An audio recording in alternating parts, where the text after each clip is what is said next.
The 2013-2018 Acura RDX uses gas-charged struts, also known as lift supports or shocks, to help open and hold open the rear hatch. These struts are essential for the power-operated rear hatch, preventing it from slamming shut or requiring excessive force to operate. Over time, these struts wear out due to repeated use, weather exposure, especially road salt or manufacturing defects. Key signs of failure include the hatch not staying open, closing too quickly or with excessive force, or making unusual noises during operation. Neglecting failing supports can be a safety hazard. Regular inspection, especially in regions with harsh winters, is crucial. According to a 2023 study, 25% of 2013-2018 RDX models required strut replacement by 100,000 miles.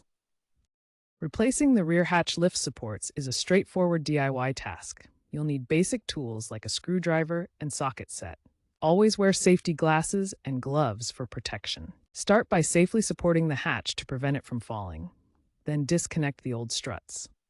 Compress the new struts slightly and install them in place. Online forums and YouTube channels like Eric the Car Guy offer detailed video tutorials, some in 4K.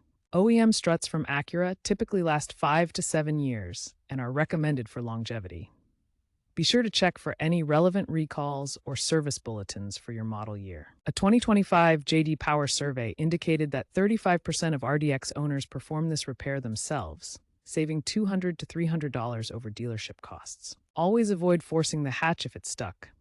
This completes the replacement procedure.